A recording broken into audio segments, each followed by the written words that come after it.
nous allons parler d'image sur l'homme. Pourquoi? Parce que l'animal, dont les gens appellent le diable, a un pouvoir sur l'homme. Et ce pouvoir qu'il a sur l'homme est la cause parfois et très souvent de notre confusion sociale. Mais aussi, elle est surtout véritablement, est la cause de notre ignorance. C'est pourquoi, dans Osée 4, 6, il peut lire, l'Éternel dit quelque chose d'assez essentiel et d'assez extraordinaire. Pourquoi?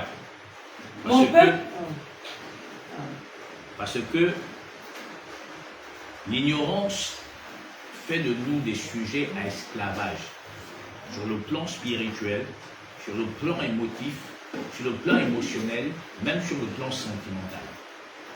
L'ignorance. Et l'ignorance est le facteur premier qui est la cause de notre échec continuel. Et l'Éternel dit finalement dans Osée 4, 6, mon peuple est détruit parce qu'il lui manque la connaissance. Non, il dit que mon peuple est détruit parce qu'il lui manque la connaissance. Donc nous sommes détruits, manque de connaissance. Or, si on n'a pas de connaissance, nous sommes anéantis. Et si on a la connaissance, on ne peut pas être anéanti.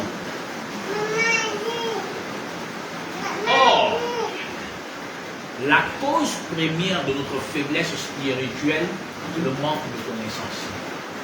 Un jour, j'avais dit ici que la véritable initiation n'est pas d'aller voir les cabris, d'aller voir les moutons, je ne sais pas quoi. La vraie initiation n'est pas voir, t'entends. C'est pourquoi le Christ dit une chose extraordinaire. Il dit que celui qui a l'esprit entend celui qui a les oreilles entend ce que dit l'esprit. Donc le plus important dans l'initiation, c'est pas voir, s'entendre.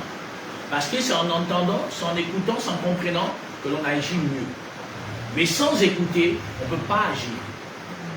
Et sans écouter, on ne peut pas avoir d'acte et d'action. C'est pourquoi la vraie initiation qui mène l'homme au vrai mystique spirituel consiste à l'ouvrir les yeux par l'enseignement, par la voix. C'est pourquoi au commencement était la parole était avec Dieu, et puis Dieu était ou est la parole.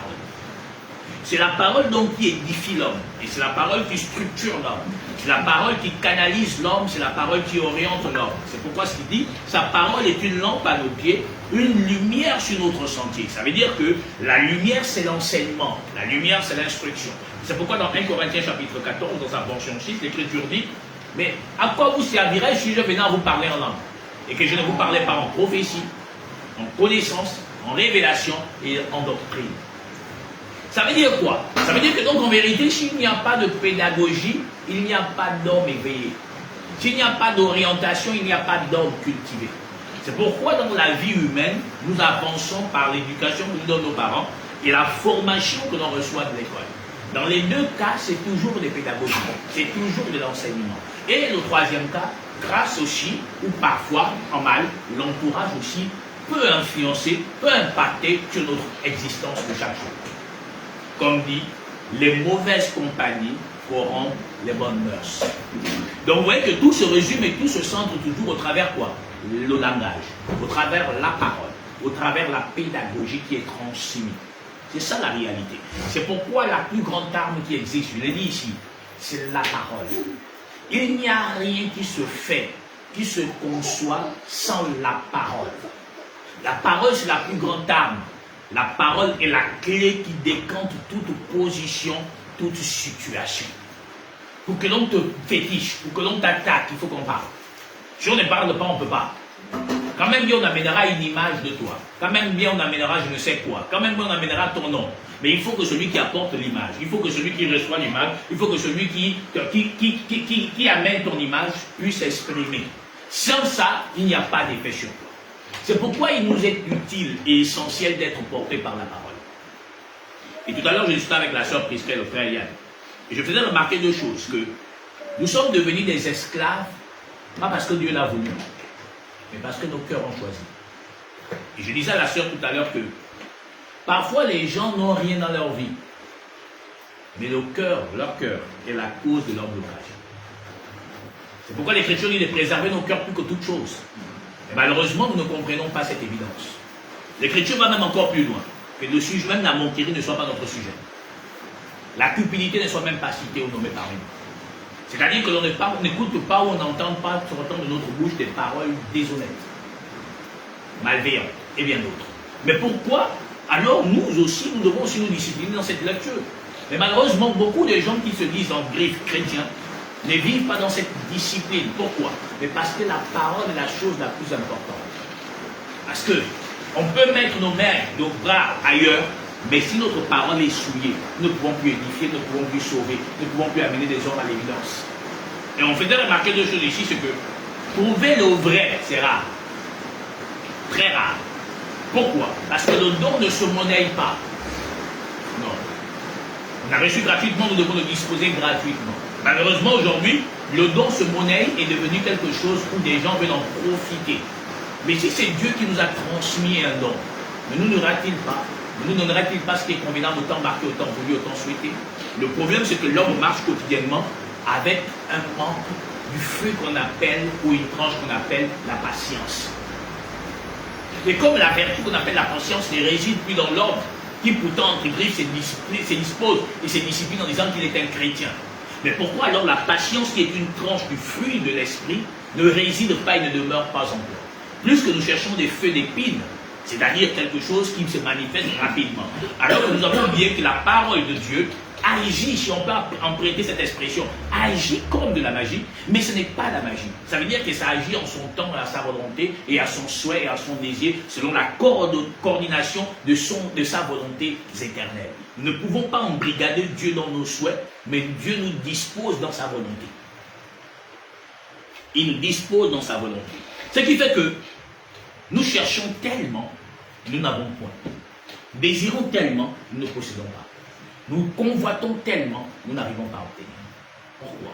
Parce qu'on s'est éloigné du seul principe élémentaire, véritable et parfait.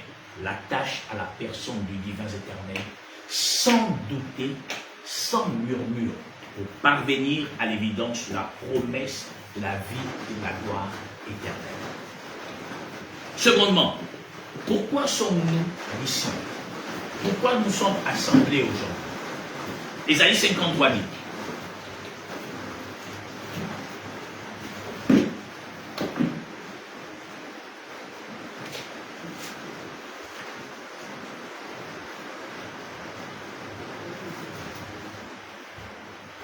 Partie de la portion. Qui a cru à ce qui nous était annoncé? On dit qui a cru à ce qui nous a été annoncé? Qui a reconnu le bras de l'Éternel? Qui a reconnu l'évidence de son bras? Il s'est élevé devant lui comme une faible plante. On dit qu'il s'est élevé devant lui comme une faible plante. Donc quelque chose qui n'avait pas, comme il pensait, de racines, de fondement. Mais il s'est élevé. La suite. Comme un rejeton qui sort d'une terre desséchée. C'est-à-dire que l'humanité a considéré que cet arbre qui naît là, qui pousse là, n'a pas de fondement, n'a pas de racines, enfuie. Ça veut dire qu'à tout moment, elle peut tomber. Comme quelque chose qui pousse dans une terre aride. C'est-à-dire une terre qui n'a pas d'eau, une terre que l'on ne verse pas de l'eau. Mais cependant, il n'avait ni beauté, ni éclat pour attirer nos regards. Ça veut dire que comme c'est un arbre qui a poussé à un endroit dont on n'a pas besoin de porter des regards. Or, l'évidence de ce qui est dit ici dans Ésaïe 53, c'est qu'on parle de la spiritualité véritable. C'est-à-dire la promesse de l'éternité ne réside pas dans la vue humaine, mais elle réside dans la démonstration du cœur qui s'attache, non pas à la vue, mais à la valeur de la parole portée par une promesse d'évidence et d'éclat futur. Mais nous cherchons la parole pour qu'elle dispose de notre social, qu'elle dispose de notre quotidien dans une magnifience des biens matériels et financiers, social et sociétal. Mais la promesse de la parole, c'est l'éternité. Elle n'a pas promis autre chose qu'une éternité. Mais est-ce que l'éternité est une évidence qui naît de la parole? Oh oui, mais comment pourrais-je la vivre quand chaque jour, mon quotidien ressemble à la désolation et à la misère? Comment? Comment pourrais-je m'attacher à un Dieu qui n'a pas de compassion de mes besoins humains? Comment pourrais-je m'attacher à un Dieu qui ne prend pas soin de mon existence? Mais le Dieu dont nous parlons, le Dieu dont nous proclamons la véracité, n'a jamais fait un serment où il promet à l'homme un changement social et sociétal. Qu'a-t-il dit? Il a dit deux choses. La première, Matthieu chapitre 6, à partir de la portion 7, tout en gardant Ésaïe 59.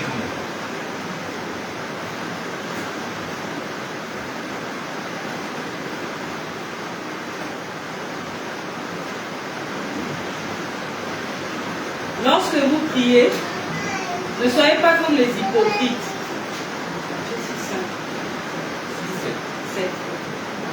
En priant, ne multipliez pas de vaines paroles, comme les païens qui s'imaginent qu'à force de paroles, ils seront exaucés. Donc on dit ici donc qu'en priant, ne multiplions pas. Tu comprends, frère Yann? C'est-à-dire, l'efficacité de la parole naît de l'esprit. N'a pas besoin d'une multiplication. A juste besoin de la foi, de l'assurance, de la conviction de vérité. Ça n'a pas besoin des heures. Mais le monde a positionné l'humanité dans des heures et des grands temps de prière. Alors qu'on dit, ne multipliez pas comme des païens qui s'imaginent qu'à force de paroles, ils seront exaucés. Ça veut dire que donc, nous sommes en quelques griffes des païens. Des païens dans la mesure où nous croyons que c'est parce qu'on passe plus de temps en priant que Dieu nous exauce. Mais alors qu'en vérité, nous sommes déjà exaucés. L'Écriture dit, alors que je n'étais qu'une masse d'éther, que tu me voyais. Alors que je n'étais qu'une masse d'éther, les jours qui m'étaient destinés avaient déjà été écrits dans ton livre. Ça veut dire que donc avant ton existence, il t'a déjà exaucé. C'est pourquoi le Christ lui-même, quand il dit à Lazare de sortir, il ne dit pas « Seigneur, je t'en supplie ». Il dit « Tu m'as toujours exaucé. Mais je ne te prie pas, je ne te loue pas pour moi, mais pour eux. » Tu comprends qu'aisément, que la prière ne doit pas consister pour moi. Elle consiste à ceux-là qui n'ont pas encore vu la véracité de la révélation de la promesse du Christ éternel portée par son esprit pour amener les disciples à être affermis dans le socle éternel que l'on appelle la foi. Ça veut dire que donc, quand moi j'élève ma voix, ce n'est pas pour moi. C'est pour que Dieu rassure ceux qui sont encore au loin, qui n'ont pas encore d'attache à sa véracité, pour qu'ils voient la main incroyable, redoutable, toute puissante du divin éternel. Donc tu comprends que aisément, moi je n'ai pas besoin de prier. Pourquoi? Mais parce qu'avant que je n'ai ouvert la bouche, il connaît mes besoins. Ça veut dire que s'il sonde les reins et les cœurs et que je suis la conviction de sa véracité en moi, il sait que je n'ai pas le pain. Il sait que je n'ai pas de l'eau. Il sait que je n'ai pas ci ou cela. C'est pourquoi on parle de la véritable communion fraternelle, de l'amour, de la connexion des membres les uns des autres. Si tu portes un vêtement qui va serrer ton épaule, tu vas remarquer que cette épaule va monter comme ça. Et en montant comme ça, l'épaule là se plaint que l'autre a plus de poids qui lui amène à être comme ça. Et le corps se retrouve dans une déformation qui donne une certaine douleur au bas du dos. Automatiquement, tu fais quoi? La pensée te redonne quoi? L'équilibre au corps en enlevant le vêtement qui ne correspond pas à ton corporel. Oui ou non? Ou ta corpulence. Oui ou non? Oui. Vous comprenez que donc, en vérité, quand l'harmonie se manifeste par la même pensée, le corps exécute les mouvements selon que la pensée lui transmet. C'est pourquoi dans Actes, on dit qu'ils étaient d'un même cœur. Personne ne disait que ces biens lui appartenaient en propre.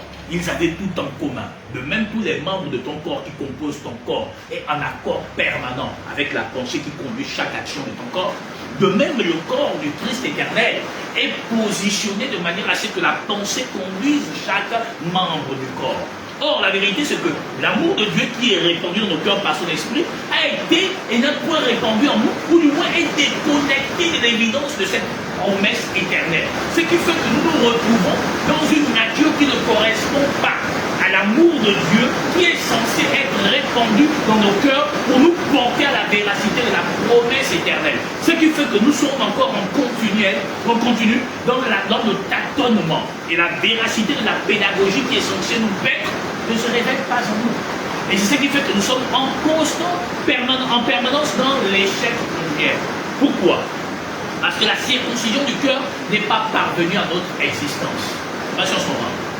Très bien. Or, c'est ça notre infirmité. C'est ça notre échec. Voilà pourquoi j'ai dit l'animal a encore du pouvoir. L'animal a encore du pouvoir sur nous. Pourquoi? Mais parce que 1 Corinthiens 15:50 dit la chair et le sang n'héritent pas le royaume.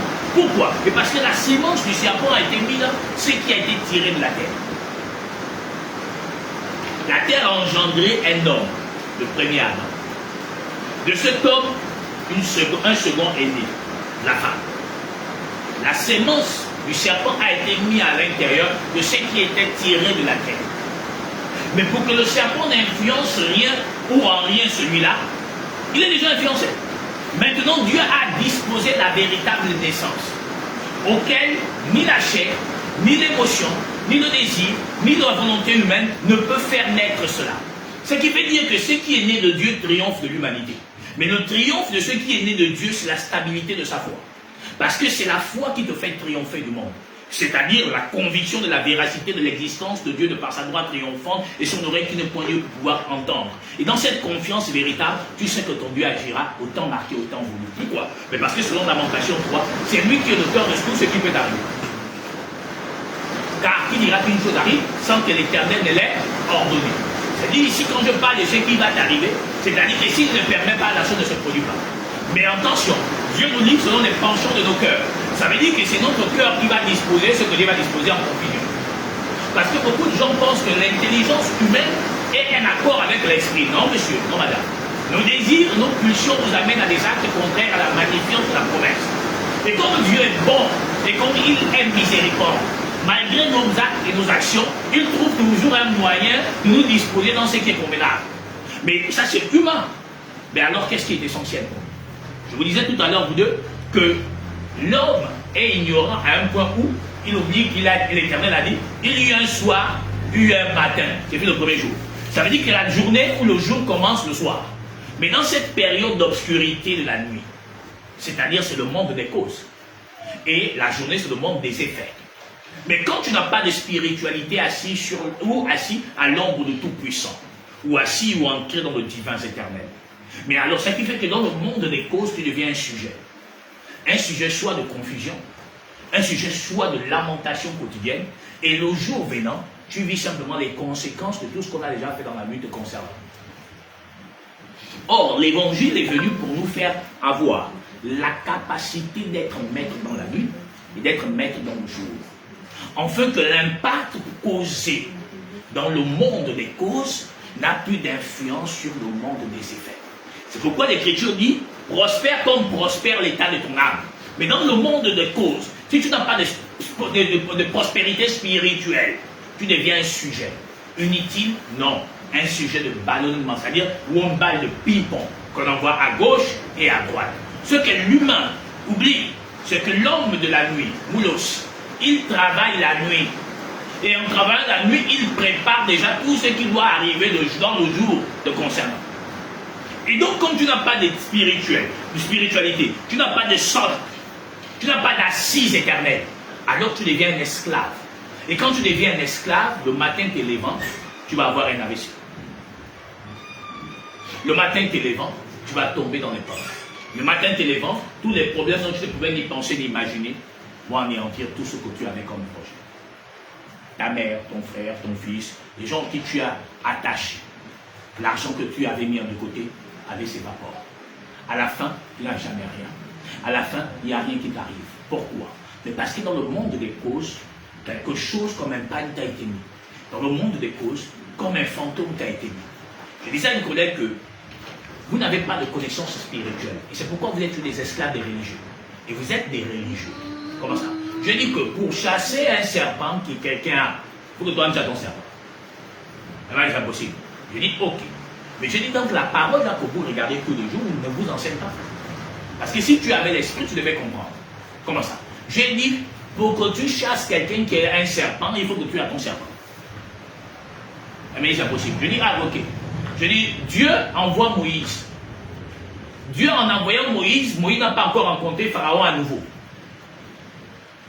Dieu dit à Moïse de prendre un bâton. Pourquoi Dieu lui dit ça? Très bien. Je dis, le même Dieu dit à Moïse que ce bâton-là que tu prends là, ça devient un serpent. Oui ou non? Pourquoi Dieu lui dit ça donc avant qu'il ne lui envoie en mission? Parce qu'il sait que quand il est arrivé devant Pharaon, Pharaon a 5 gangas. Ayant trouvé 5 gangas peuvent faire les mêmes choses que Moïse peut faire. Mais les gangas des pharaons avaient quoi? Ils avaient des serpents. Mais pour que Moïse puisse anéantir les serpents des pharaons, il fallait que Moïse a son propre serpent qui marche avec lui.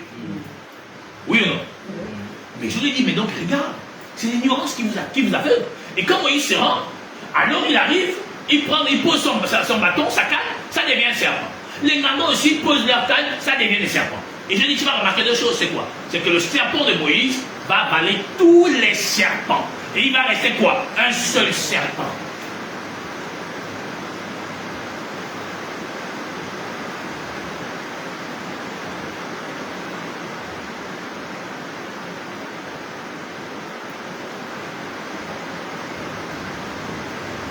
Maintenant je dis, les gangas de Pharaon ne pouvaient pas faire quelque chose, une seule chose. Ça veut dire quoi? Et la seule chose qu'ils ne pouvaient pas faire, comme tous vos sorciers inutiles de famille, comme tous les sorciers inutiles de nos familles, c'est qu'ils ne pouvaient pas disposer au monde ou aux gens la loi pour les confondre. Je dis comment ça? Je dis, regarde, Moïse a changé de l'eau en vin. Le Christ, quand il arrive, il transforme de l'eau en vin. Or, c'est une préfiguration des mêmes événements. Dans l'ombre, c'est Moïse qui transforme de l'eau en vin. Dans la lumière, dans l'ombre toujours qui est une continuité, mais Christ étant la lumière, donc la lumière maintenant va rester dans l'ombre, puisqu'il est dans l'ombre, mais il va transformer de l'eau en vin.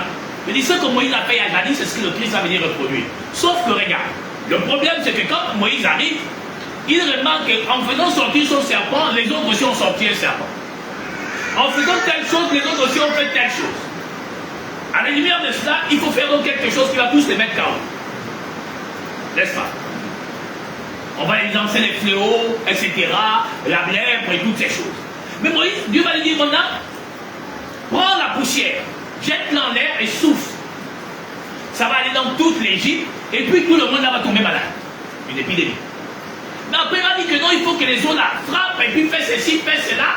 L'eau là va devenir du sang, et que tout ce qui est dans l'eau là va mourir.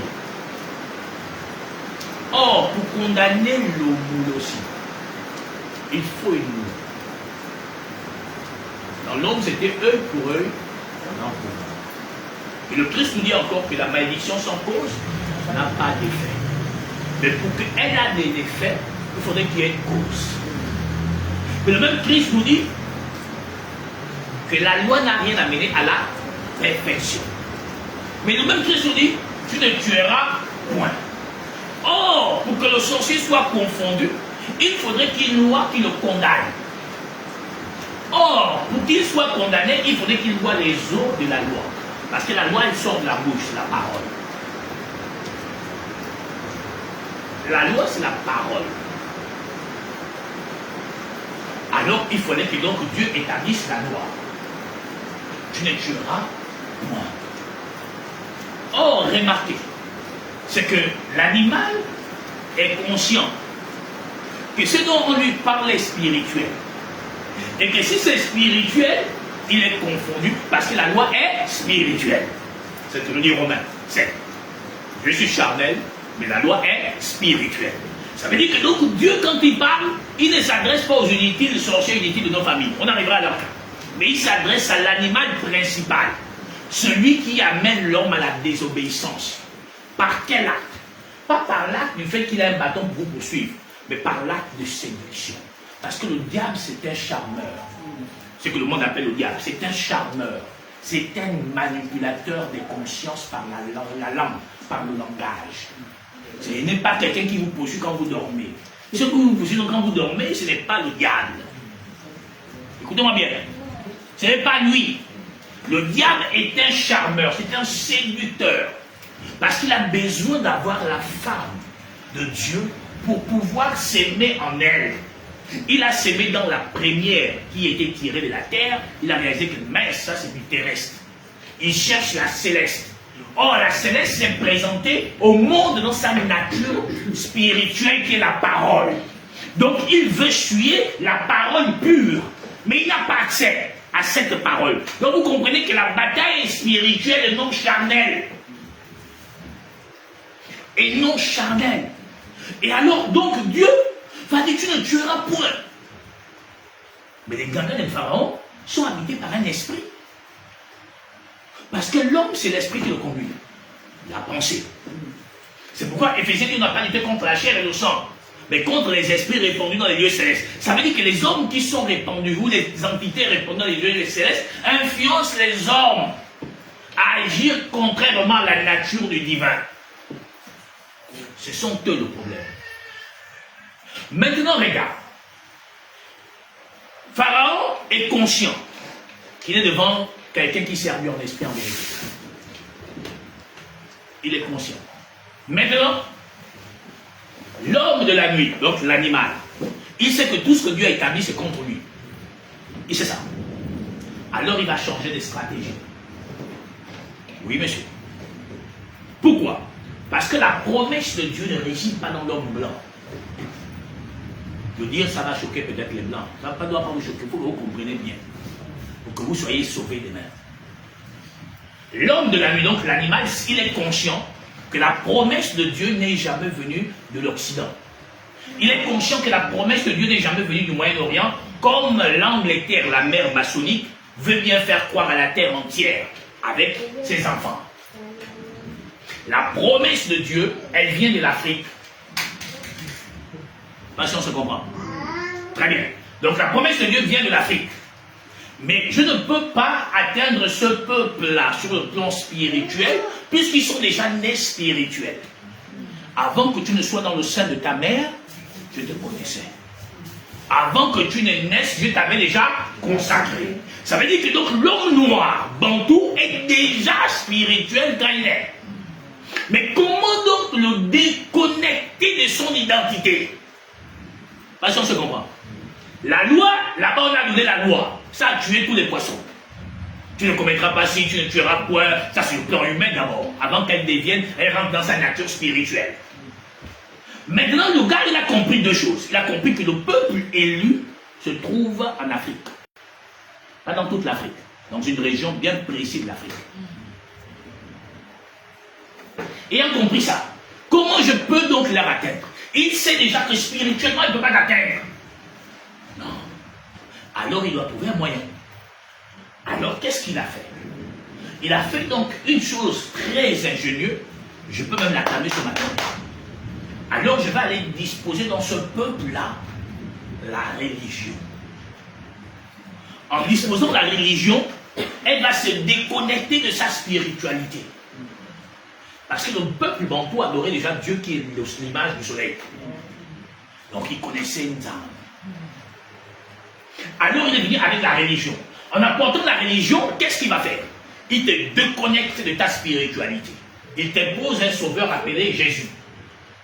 Et donc toi tu commences Jésus, Jésus, Jésus. Dieu ne s'appelle pas Jésus. On l'a déjà dit ici il y a déjà plus d'un an, plus de 2 ans. Donc Dieu ne s'appelle pas Jésus. Donc toi tous les jours tu dis Jésus, Jésus. Alors toi donc ton identité s'évapore. Le don que tu as stagne.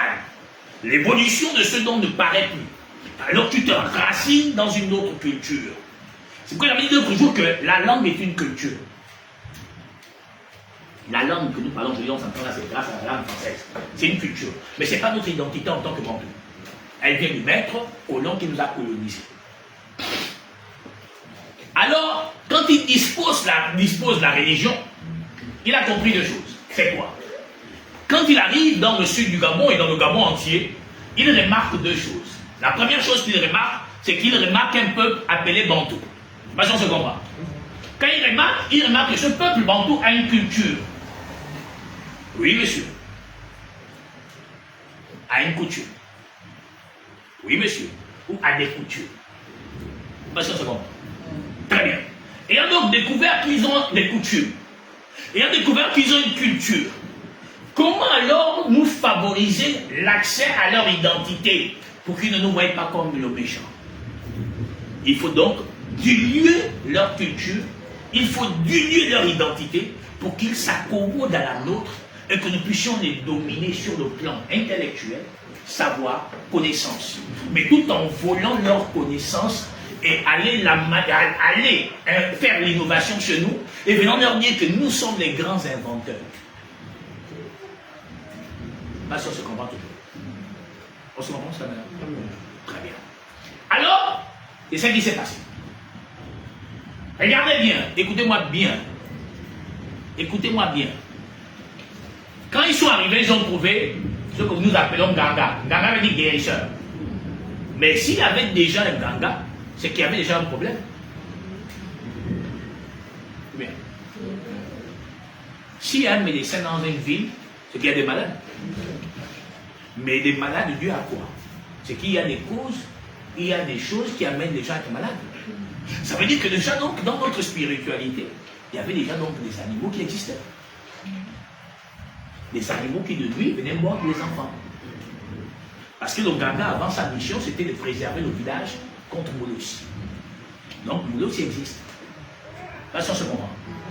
Or, Moulos existe, pas le diable que le monde vous a présenté. Moulos, c'est un animal. C'est-à-dire, quand la nuit vient, il prend la forme de l'animal. Et en prenant la forme de l'animal, il vient dans les songes des gens. Il apparaît dans les visions des gens. Parce qu'il cherche du sang. Parce qu'il cherche à manger.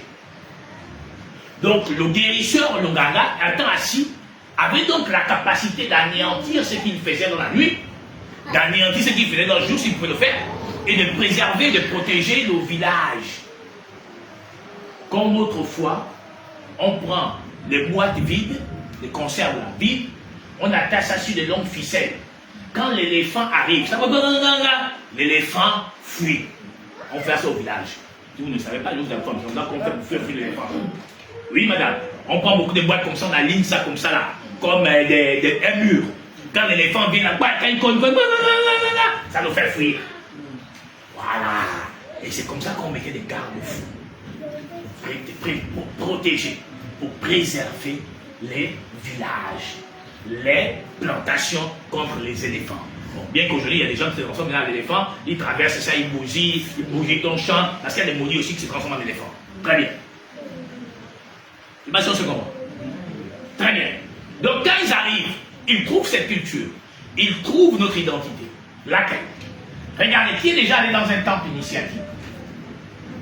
Il y en a qui sont à partir, mais comme nous sommes souvent, on cache. Mais que cela les tienne, je vais vous expliquer. Dans le temple, quand tu pars, d'abord le temple c'est comme ça là, n'est-ce pas? Il y a l'entrée là, il y a le long temple comme ça. Après il y a l'entrée, tu rentres dans le temple et il y a une autre pièce là-bas, n'est-ce pas? Très bien. Dans la pièce qui est au fond, seul le Ganga et l'initié ont accès. Là et là-bas, tout le monde a accès, n'est-ce pas? Très bien. C'est la même composance de l'ombre. Le lieu de parvis extérieur, le lieu saint et le lieu très saint. C'est là où le blanc a fait naître l'église. Ils ont vu ça.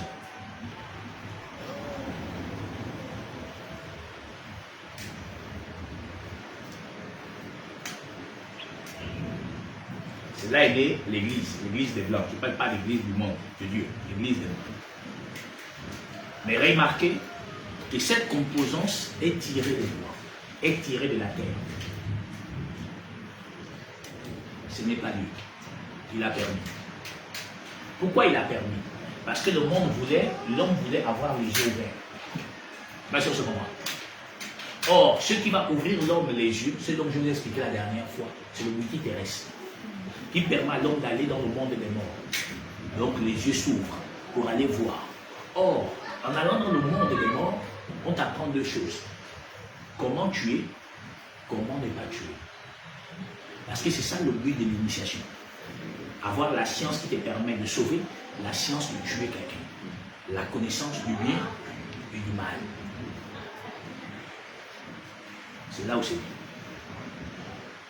Or, je vous ai expliqué que le Gabon, ici, alors, je vous ai expliqué que l'arbre là, c'est le Niboga. Tous les initiés qui me suivent savent ça. Et certains m'ont demandé comment ils savent. Je sais. L'arbre là, c'est le Niboga. Les deux panthères là gardent l'arbre là. Le Niboga, qui est le sacré du Gabon, qui fait du Gabon l'unique dans le monde, c'est tiré de la terre.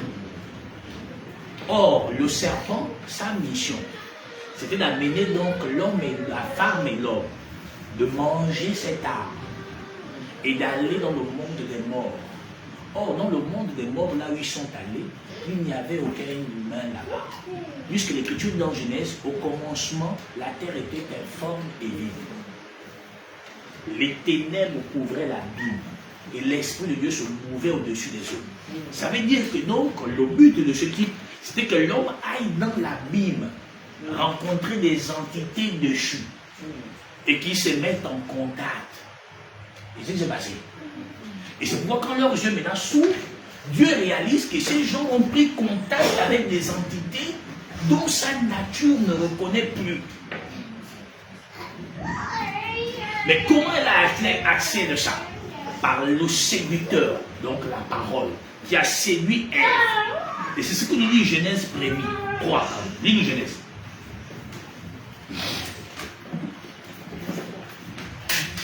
La portion 1 à 4. Le serpent était le plus rusé de tous les animaux des champs que l'Éternel Dieu avait fait. Il dit à la femme, Dieu a-t-il réellement dit, vous ne mangerez pas de tous les arbres du jardin? La femme répondit au serpent, nous mangeons du fruit des arbres du jardin. Mais quant au fruit de l'arbre qui est au milieu du jardin, Dieu a dit, vous n'en mangerez point et vous n'y toucherez point, de peur que vous ne mouriez. Alors le serpent dit à la femme, vous ne mourrez point. Mais Dieu sait que le jour où vous en mangerez, vos yeux s'ouvriront. Mais regardez, remarquez deux choses. Il dit que Dieu sait que le jour où vous allez manger, vos yeux vont s'ouvrir. Or, la seule chose qui ouvre les yeux de l'homme, humainement, c'est le bois sacré, le diboga, pour voir l'au-delà. En temps réel, un homme assis sur lui, il ne peut pas voir l'au-delà. C'est impossible. Sauf si Dieu te ravit. Vous allez remarquer que quand Ève mange et qu'elle donne à Adam, leurs yeux s'ouvrent. Regardez deux choses. Ils découvrent quoi? Ils sont nus. Ce qu'ils découvrent, ils sont nus. Ça veut dire qu'en vérité, ils n'ont jamais été couverts. Mais au départ, ils étaient déjà couverts. Mais le problème, c'est quoi?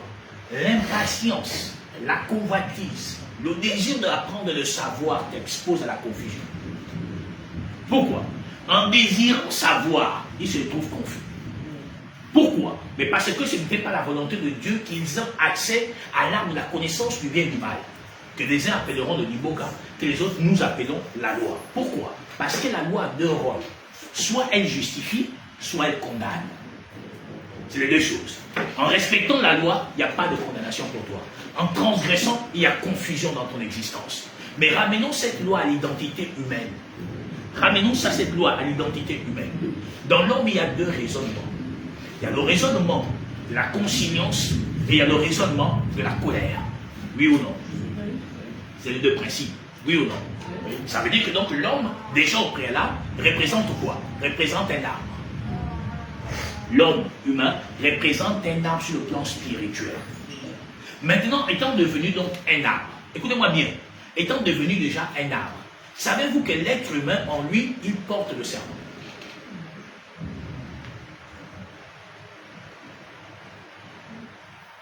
Hein? Ce qui est dans Genèse, on dit le serpent se trouvait où? Il était où? Où? Mais si on dit c'est bien sur l'arbre, pas sûr se comprend. Il est sur l'arbre. Or, la vérité de Dieu, c'est quoi? C'est que, or, regardez maintenant. Ici au Gabon, on a quoi ici? Il n'y a pas un serpent? C'est la panthère. N'est-ce pas? Maintenant, dans le jardin, on dit qu'il y a un serpent. Comment explique ça?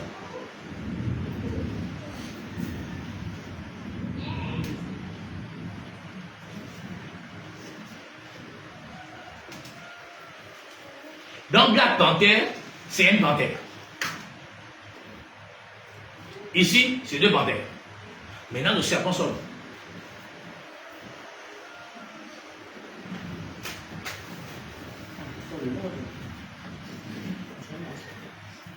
Hein?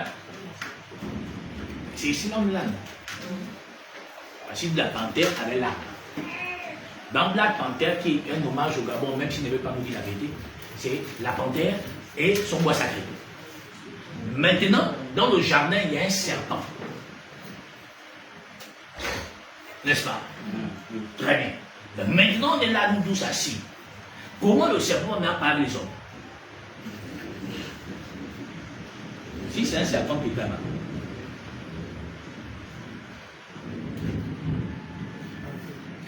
Très bien. Ce que je vais vous expliquer, c'est que dans le jardin, bien. Voici quelqu'un. En vérité, sur le plan spirituel, elle représente beaucoup de choses. Elle peut représenter l'herbe, elle peut représenter l'agneau, elle peut représenter une brebis, elle peut représenter l'arbre.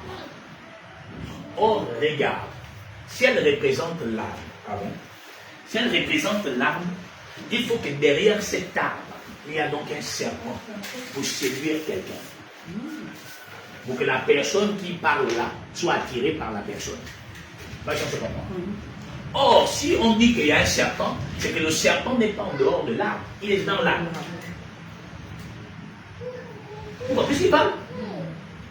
Je prends un exemple. L'Éternel dit, vous les reconnaîtrez à leurs fruits. Ça veut dire qu'il y a quelqu'un en train de parler. Et donc, ce qui sort de lui, c'est le fruit qui sort. Et c'est donc ce fruit-là que la personne prend, et puis il mange. Et en mangeant, soit ça lui charme, soit elle dit, pardon, moi je peut-être qu'on est resté là-dedans. C'est deux choses qui existent, non?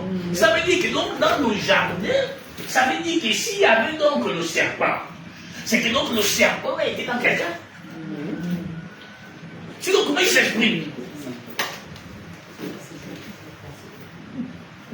Entre nous-mêmes. Ça veut dire que donc le serpent qui était là-bas, c'est qu'il y avait donc quelqu'un, il était dans quelqu'un, sinon il ne peut pas parler. L'Écriture dit, vous les reconnaîtrez à leurs fruits. Mais comment on peut reconnaître quelqu'un à son fruit? C'est que donc il est un arbre. Et si donc on le reconnaît à son fruit, c'est que c'est un arbre bien précis qui produit un fruit que donc les gens mangent. Ça veut dire que donc dans le jardin, l'arbre dont Dieu parle là, donc c'était dans quelqu'un.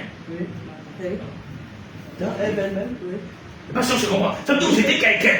Et donc, si cet arbre-là était quelqu'un, ça veut dire que donc la personne a parlé donc avec elle, et a parlé avec elle, et elle a parlé avec elle.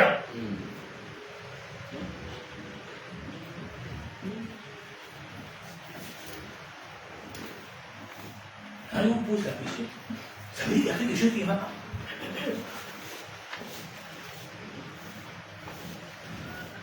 Qu'est-ce qui s'est passé quand tu l'as fait?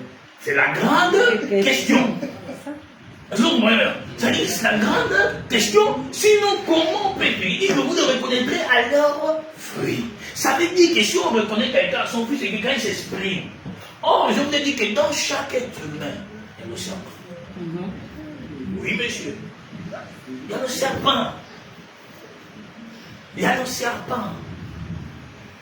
Ça veut dire que donc l'arbre là avait donc une pensée qui s'exprimait. Et si ça avait une pensée qui s'exprimait, c'est que donc il y avait une autre identité qui était dans le jardin et qui est venue parler à Ève. Donc en vérité, ce n'est que donc une image, ce sont des choses allégoriques. Ça veut dire que ce n'est pas ceux qui ont écrit là, ce n'est pas ceux qui étaient là-bas. C'est des choses allégoriques, ça veut dire que ce ne sont que des images. Et si ce sont des images, il faut que l'on retrouve ce qui était réellement tel que c'était là-bas dans le jardin pour que l'humanité entière puisse entendre et dire oh ouais, donc c'était ça. C'est pourquoi quand on va dans Galates chapitre 4, on dit qu'Abraham a eu 2 femmes. Mais ces choses sont des choses allégoriques. Ça veut dire que ce sont donc que des images. Donc ce n'est pas des faits réels. Mais on a essayé, Dieu a essayé de montrer à l'humanité que bon en fait c'est comme ça pour que l'on puisse comprendre aisément.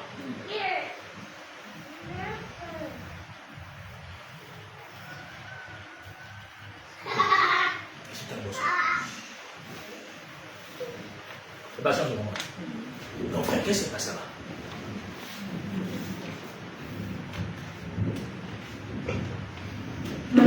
Maintenant, puisqu'on est dans le domaine spirituel, frère, dans la spiritualité, là, on n'est plus dans le charnel, laissez les bêtises là, mais on est dans la spiritualité. Dans la spiritualité, même les animaux parlent. Tu sais ça? Est-ce que c'est ça? C'est pourquoi je te dis que la vraie initiation, c'est pas voir, s'entendre. Parce que tu peux voir quelque chose sur l'arbre. Tu vois, mais c'est quoi? Bon, donc je vois le serpent. Mais il dit quoi? Mais il ne parle pas? Non, c'est impossible. Il va parler. Ça veut dire que donc en vérité, l'initiation que les gens vont chercher là, il faut attendre. C'est vrai, oh, je vis le panier. Oh, je vois les pannes qui coulent. Oh, je vois les gouttes. Non, il faut entendre.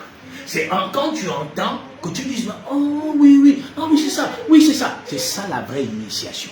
Donc il y a deux initiations. Il y a celle que les gens font chercher pour voir comme les menteurs, parce que là, oh, je vois. Et puis il y a celle-là qui veut l'entendre. Ça veut dire que donc, si on le reconnaît à son fruit, c'est que donc il y avait un arbre qui avait un fruit. Mais dans cet arbre qui avait un fruit, il y avait une pensée. Donc il y avait un esprit qui s'exprimait.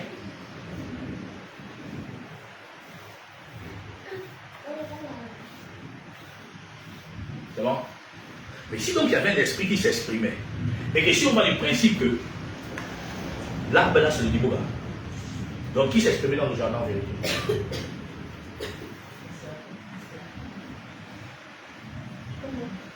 Si on va du principe que l'arbre, le Witi c'est la terre, non? On veut dire engendre l'arbre, non?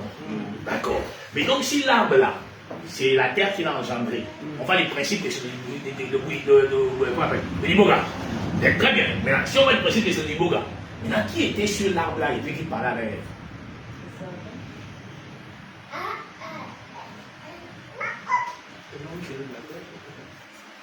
Hein? Très bien. Si on va du principe que c'est le Niboga, ça veut dire que donc sur l'arbre là, qui a parlé avec elle, c'est lui. Très bien. Pourquoi? Si on va de ce principe, écoutez-moi bien, on est dans les choses solides maintenant. Ça c'est l'Amérique du Sud. Hein? Ça c'est l'Afrique. Ça se comprend. Oui. Ça là, avant c'était ici. Ça formait un même bloc. Maintenant, si on a toute la carte là, ça représente quoi? Le monde entier, n'est-ce pas? À du principe que ça, c'est revenu ici. Donc ça représente le monde entier. Vous allez remarquer que dans le monde entier là, il y a une ligne là, un trait qui fait comme ça, qu'on appelle l'équateur. Maintenant, constate bien. Quand ça va venir ici, ça vient se trouver ça Congo, où se trouve le Gabon. Là, ça c'est nous. Maintenant, regarde, ça c'est toute la terre entière. Quand tu regardes, c'est toute la terre entière, il y a quoi au milieu maintenant? Le Gabon. Le centre du monde se trouve au Gabon. N'est-ce pas? Si on va du principe que le centre du monde se trouve au Gabon, et qu'on va au principe que les scientifiques ont découvert que le premier homme sur la Terre, on l'a découvert où? Dans le Haut-Ogooué, à France-Ville, n'est-ce pas? Très bien. On dit que l'homme qu'on a découvert, c'était quoi? C'était un Mubongo, c'est-à-dire un pygmée, un homme court, qui a existé, le premier homme sur la Terre. Si on va du principe que donc le premier homme sur la Terre a été découvert au Gabon, on va du principe que donc l'Éden se trouvait donc au Gabon. Et si donc le premier homme qu'on a découvert, il y a jadis à France-Ville, c'est pas moi, c'est les Blancs qui ont dit qu'ils l'ont découvert là-bas, n'est-ce pas? Si on va du principe que le premier homme qu'on a découvert au Gabon, c'était un pygmée, n'est-ce pas? Quelle est la culture quelle est comment on appelle ça? La coutume principale des pygmées? Le Witi, n'est-ce pas?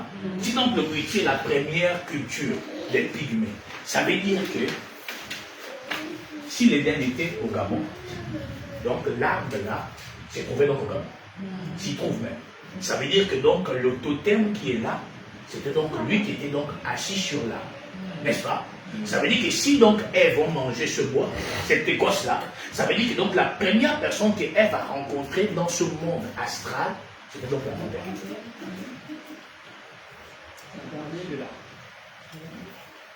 Mais ce qui garde là, c'est donc la panthère.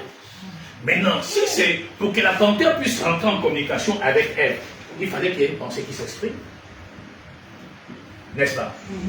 Très bien. Mais comment la pensée pouvait donc s'exprimer? Puisque Ève avait la sémence de Dieu.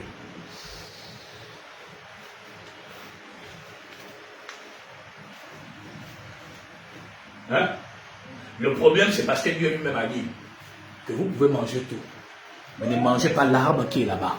En disant ça, il venait d'établir ce qu'on appelle la loi spirituelle. En mettant cette loi spirituelle, Ève a dit, il faut que j'aille voir un peu ce qui s'y trouve. Et en partant, vous comprenez maintenant, quand elle part, elle va avec déjà la conviction de vouloir découvrir ce que c'est. Elle s'assoit où? Là où se trouve le fameux arbre, n'est-ce pas? Et à cet instant, quelque chose va se produire. Quoi? Les pensées nocturnes.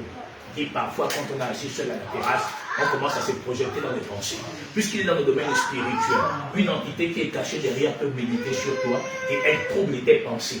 Quand elle trouble tes pensées, tu te mets là à penser à quelque chose qui est contraire à l'amour, à la principale pensée que tu avais. Tu n'as jamais vécu ça. Et c'est ça qui va maintenant faire qu'elle rentre en communication avec la bête. Quand elle rentre en communication avec l'animal, alors il y a un échange qui est fait.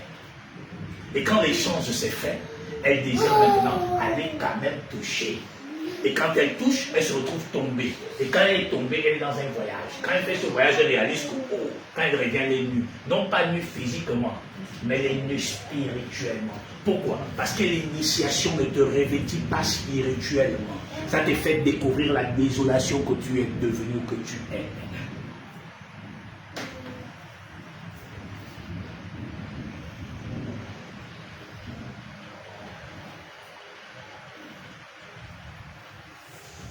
Non, il faut qu'elle te fait naître. Ça, c'est la tradition que tu es né. C'est faux. Tu m'as connu. Tu n'as pas. Parce que quand on naît, le cœur change. Parce que la naissance de quelqu'un, c'est la transformation de son cœur. C'est pas que ton corps devient gros, mince, non. C'est ton cœur qui doit être transformé. Mais tous ceux qui se sont fait initier, montrez-moi combien ils sont transformés par le cœur. C'est tout méchant. Même s'il y en a des gangas qui sont des vampireux. Bon, il se fait initier pourtant. Donc, en fait, ça n'a jamais amené quelqu'un à la transformation. Pourquoi? Mais regarde bien.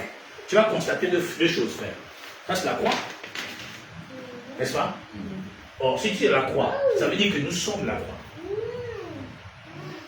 Pourquoi? Mais parce que quand un homme meurt, on met quoi à la tête de son homme? Pourquoi on met la croix? Tu meurs, on met la croix. Pourquoi on met la croix? C'est quoi que c'est les blancs qui ont enseigné ça, moi? Non, mais pourquoi on met la croix? Parce que la croix symbolise de là où tu es parti, et c'est de là où tu repars. C'est-à-dire qu'on t'a pris où? À la terre, tu retournes où? À la terre. Or, la croix, c'est le chemin de l'homme, horizontal et vertical.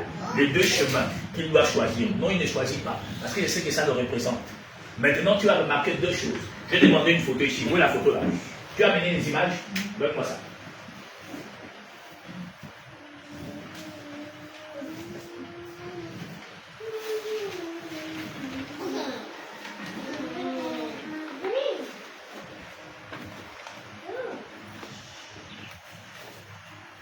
Regardez. Dans la franc-maçonnerie mondiale, il existe 33 degrés. Le 33e degré, c'est le dernier degré de la loge. Ok? Très bien. Maintenant, l'emblème ou le sceau, comme dit souvent Nico, qui montre que tu es au 33e degré. Qu'est-ce que c'est? Qui connaît ça? Très bien. Vous voyez cette photo, non? Hein? C'est ça l'insigne qu'ils mettent là quand on sait que tu es au 33e degré. Mais regardez bien au milieu de cette photo. Vous voyez bien? Vous voyez c'est bien au milieu là? Oui? Je ne vais pas vous dire comme ça. Vous voyez bien au milieu là, non? Hein? Au milieu là, quand tu es au 33e degré, c'est ça qu'on te donne. Ce petit emblème là, ce saut là. Hein? Le blason là, dit comme a dit Claude Simoni. Hein? Qu'on te donne. Maintenant, regardez bien au milieu du blason là. Hein? Hein? Regardez bien au milieu du blason. Il y a le blason de quel pays ici?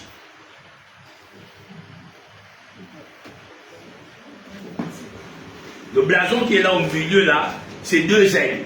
Un regarde comme ça, l'autre regarde comme ça. C'est le sceau de quel pays? Mais comment tu expliques qu'on dit qu'ils sont innocents, mais c'est là un emblème qui se retrouve dans le sceau quand tu es au 33e degré de la franc-maçonnerie mondiale?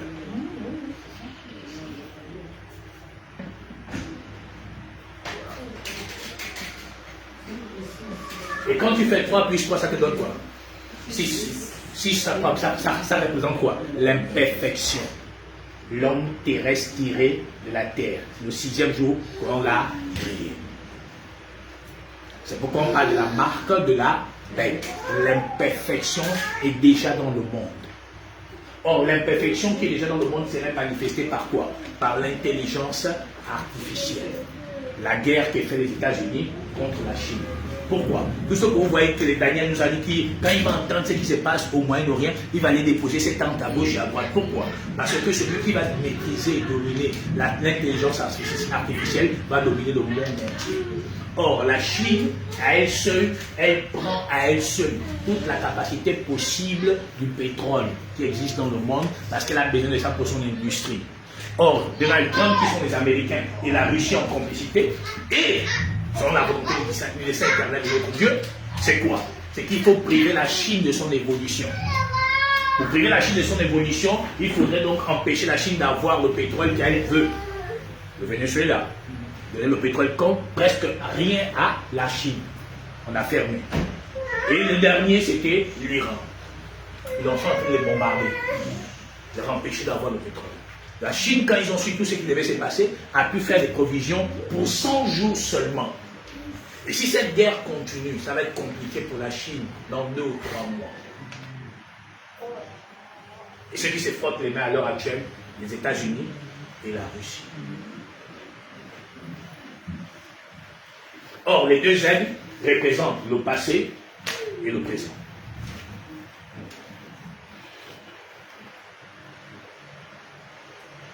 Or, aujourd'hui, le monde est dirigé par la pensée maçonnique. C'est celle qui gangrène dans la politique, dans la religion. Parce que les deux corps qui dominent le monde, c'est la religion et la politique. L'œcuménisme, l'assemblage de toutes les religions mensongères du monde entier qui éloigne l'homme la véritable spiritualité. C'est pourquoi le Gabon, bien sûr. Vous allez remarquer deux choses. Ça, c'est la pyramide, non? Très bien. Et vous allez remarquer qu'au sommet de cette pyramide, il y a un œil. Très bien. Bien. La pyramide n'est pas un problème. Mais c'est l'ignorance des hommes qui les égare. Pourquoi? Parce que l'homme est un arbre. La connaissance du bien et du mal. Donc, dans l'homme, en vérité, qui est l'homme bantou qu'on appelle Moutou, en lui, il y a deux composances. Il y a donc le côté de la panthère, parce que c'est le totem du peuple bantou.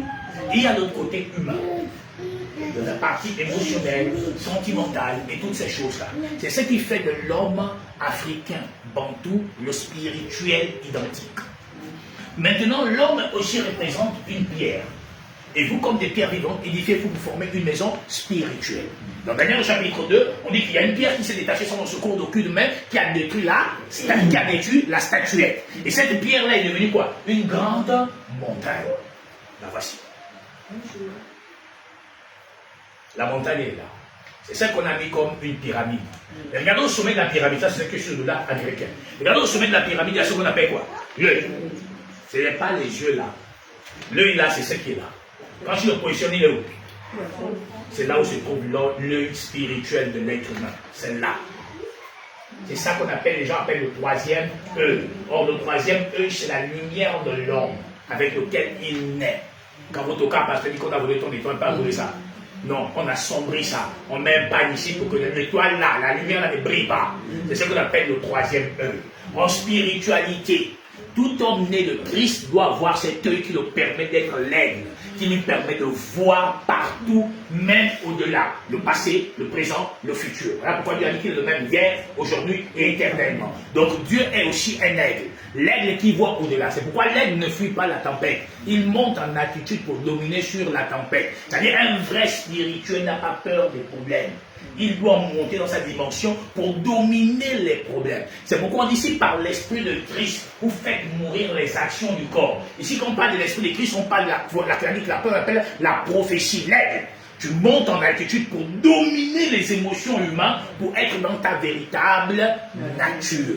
Nous, on parle de la nature de la panthère, celle qui voit à plus de 5000 km. Or, tant que tu n'as pas la connaissance qui te permet de savoir ce qui se passe dans ta propre vie, dans la vie des autres, non, encore aux autres, c'est loin, dans ta propre vie, comment tu vas aller sauver la sœur Valérie? Hein? Or, si ici c'est composé comme ça veut dire qu'on retrouve la pyramide. Mais remarquez deux choses. On dit que quoi? Dans le livre de... Pardon, vas-y. Donc, prends le livre de 1 Pierre.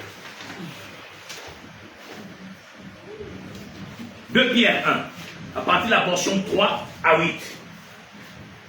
Comme sa divine puissance. Donc, dans cette pyramide que représente l'homme, dans cet arbre que représente l'homme, il y a en vérité 7 vertus qui doivent résider en lui. Il a donc 7 vertus avec un socle bien précis. Quand nous avons Malachie 4, 6. Avant, on est reparti dans 2 Pierre 1, 3 à 8.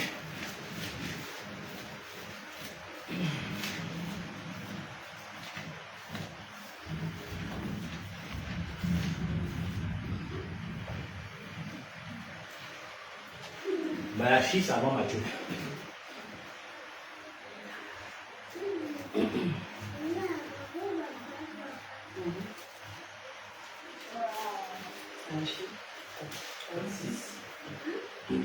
Il ramènera le cœur des pères à leurs enfants. C'est ce que le Baptiste a fait, oui. Et le cœur des enfants à leur père. Donc le cœur des enfants doit revenir à leur père. Ça veut dire que nous devons revenir à la foi apostolique. Or, quand on parle des 7 vertus, on ne doit pas oublier que les vertus là sont rattachées à un socle qu'on appelle la foi. N'est-ce pas? Maintenant, regarde. Voilà la pyramide en question. Oui, sœur. Comme sa divine puissance. Ici, là. Le socle là, le soubassement, c'est la foi. Maintenant, après la foi, il y a une suite. Oui. Comme sa divine puissance, oui, nous a donné tout ce qui contribue à la vie. Donc la divine puissance de Dieu doit nous donner tout ce qui contribue à la vie. Or, l'épanouissement de la vie d'un disciple en Christ doit commencer par quoi? Par un fondement solide. Le fondement là, c'est la foi. Mais cela nous est transmis au moyen de quoi? De la prédication. C'est pourquoi les maçonniques, les pharmaciens maudits du monde là, ils passent plus leur temps dans la science de la connaissance pour avoir des fondements que passer leur temps là-bas dans les désirs humains. Les formations qui aiment les désirs humains, c'est les formations maudits du Gabon. Voilà pourquoi ils n'ont pas d'innovation. Tout ce qu'ils savent faire, les formations maudits du Gabon, c'est de faire des sacrifices, c'est de tuer, c'est de faire de l'homosexualité, c'est de violer leurs enfants, c'est de violer les enfants de ses sœurs, c'est de coucher leur propre mère, etc. Ça, c'est qu'on appelle ça, c'est carrément sombre. Mais ça ne veut pas dire que les maçonniques occidentaux sont blancs. Non, ça veut dire qu'ils sont aussi maudits. Sauf qu'il y a une différence entre eux, c'est que les formations occidentales, ils sont plus dans l'innovation, dans la créativité pour pouvoir gagner de l'argent en disposant le peuple dans l'ignorance de la religion et de la politique. Voilà pourquoi ceux qui sont riches aujourd'hui dans le monde, c'est pas les chanteurs. Ce sont ceux qui gèrent les finances du monde entier. Les sionistes juifs qui gèrent toutes les banques du monde entier. Vous comprenez bien? Très bien. Maintenant, eux, ils sont plus comme quoi? L'innovation, la recherche.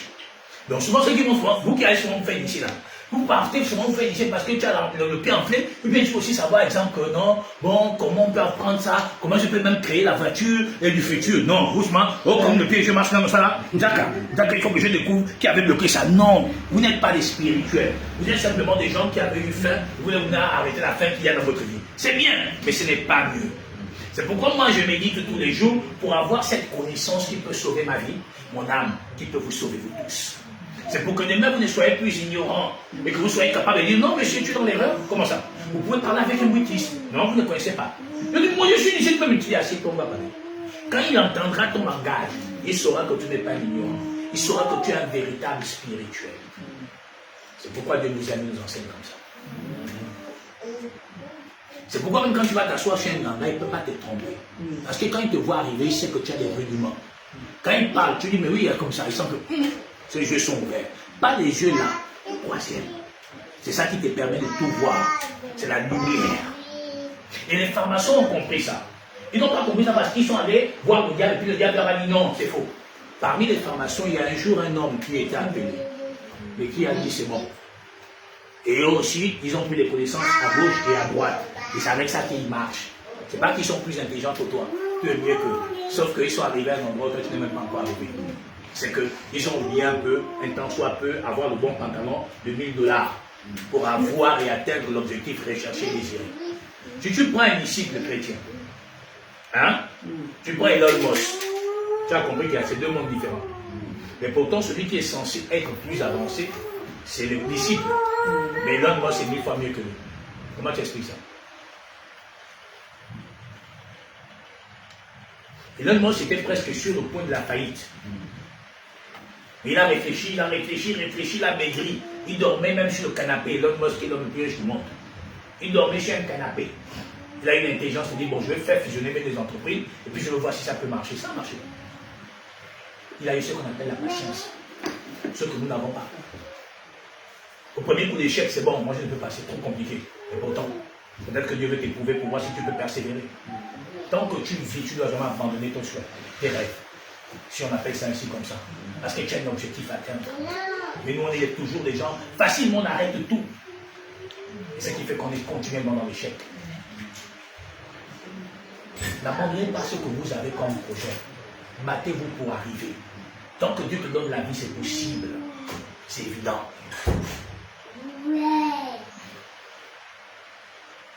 Oui, sœur.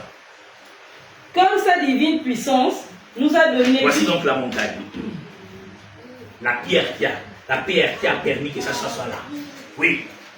Nous a donné tout ce qui contribue à la vie et à la piété au moyen de la connaissance de celui qui nous a appelés par sa propre gloire et par sa vertu, lesquels nous assurent de sa part les plus grandes et les plus précieuses promesses. Frère, donc tu comprends que c'est par la connaissance que tu réussis. Ce n'est pas par l'imposition de main, ce n'est pas par la prière. C'est pourquoi un pharmacien, si tu n'es pas assis, tu te déstabilises. Mais quand tu es assis, il ne peut pas te déstabiliser. Le sorcier ne t'atteint pas aujourd'hui pas parce que tu es fort. Non. C'est parce qu'en toi, il y a la croix. C'est parce qu'en toi, il y a la pyramide déjà. Parce qu'en toi, la lumière que puis on a voulu fermer commence à s'éveiller. C'est pourquoi ils ne peuvent pas t'atteindre. Parce qu'en toi, quand on retrouve ça en toi. Est-ce que tu comprends? Parce que tu es aussi à la fois bantou et né spirituel. On retrouve en toi quoi? Là, tu vois, les 3 pierres en toi. La marmite à 3 pieds. Et assis en toi. Ce qui permet que le feu continue à faire bouillir ce qui est en toi. Et ça sort telle une vapeur pour sauver le plus grand nombre. Elle est là, la pyramide. Oui, ça. Afin que par elle, vous deveniez participants de la nature divine, en fuyant la corruption qui existe dans le monde par la convoitise. À cause de cela même, faites tous vos efforts pour joindre à votre foi. Tu comprends maintenant, non? Donc sur cette pyramide-là, ça c'est du fond des formations, mais on prend l'image seulement. Sur cette pyramide, il y a un fondement qu'on appelle la foi. La suite. La vertu. Après la foi, on a ce qu'on appelle la vertu. Après la vertu, ça fait combien de marches? Une marche. Continue. À la vertu, la science. Après on a la science, deuxième marche. À la science, la tempérance. Troisième marche. À la tempérance, la patience. Quatrième marche. À la patience, la piété. Cinquième marche. À la piété, l'amour fraternel. Sixième marche. À l'amour fraternel, la charité. Tu comprends maintenant que là, c'est maintenant ce qu'on appelle quoi? La charité, le sommet. Oh frère, je vous ai dit tout à l'heure, avant que le monde n'arrive, je vous ai dit quoi?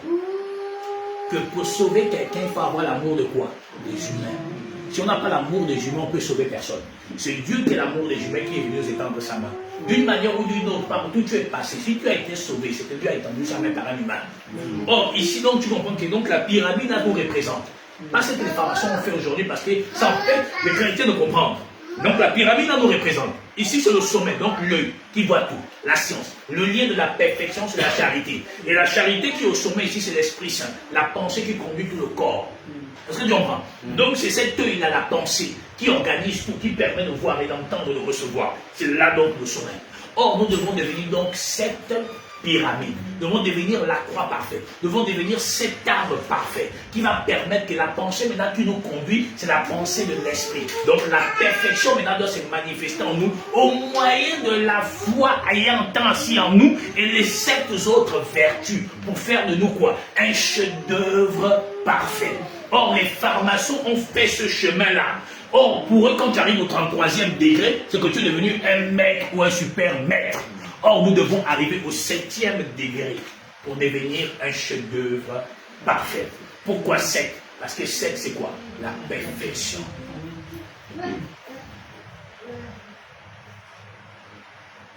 C'est pourquoi, avons-nous la charité?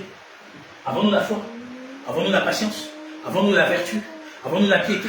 Avons-nous l'amour fraternel? Ce n'est pas seulement des mots, c'est une attitude. Ce ne sont pas seulement des mots, c'est un caractère. Prenez l'exemple de notre pays, le Gabon. Le Gabon est dominé par quoi? Par la fraternité maçonnique. Tout ce que vous voyez, c'est des formations entre même Michel. Mais regardez ceux qui se disent chrétiens entre eux-mêmes. Même le Seigneur, tu as du mal à venir à la vas-y. Voilà le problème que nous avons. C'est pourquoi je vous ai dit que l'animal a le pouvoir sur nous. Oui, parce que sa sémence est encore en toi. Et il domine et t'oriente. Comment tu expliques que dans Luc chapitre 10, l'Éternel dit, nous avons le pouvoir de marcher sur les serpents, les scorpions, et sur toute la puissance ennemie, et rien ne peut nous nuire. Comment tu expliques jusqu'à aujourd'hui que l'animal arrive à nous nuire?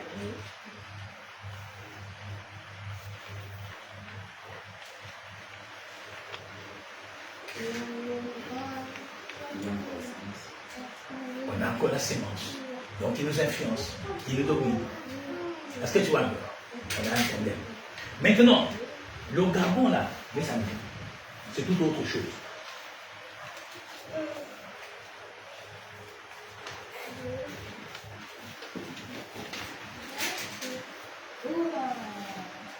Ça, c'est pas le hasard.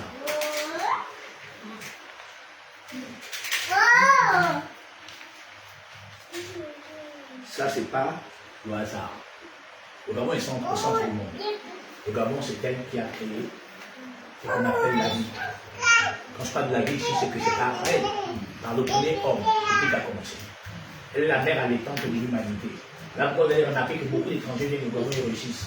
Pourquoi le Gabonais, tu as du mal? Parce que tu es déconnecté de ta réalité, de ta vérité spirituelle, qui est du Christ éternel par sa parole éternelle et véritable. Pas la religion que l'on te prêche tous les jours. Voici donc. Maintenant, le Gabon est là. Le Gabon est là, n'est-ce pas? Je vais expliquer ça. Là, quand tu mets comme ça devient quoi? Un revolver. La gâchette se trouve où? Au Gabon. Si tu la positionnes comme ça devient une femme. Où se trouve la fécondité?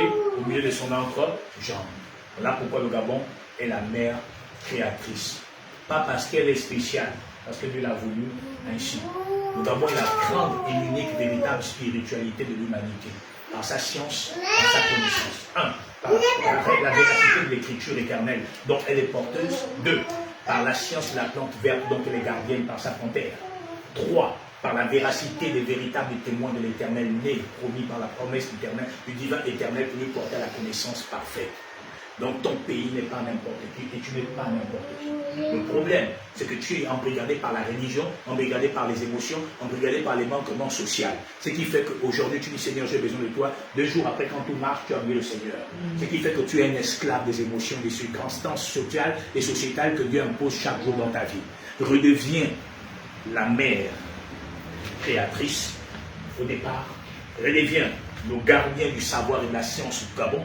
Redeviens la Gabonaise ou la femme allaitante de l'humanité.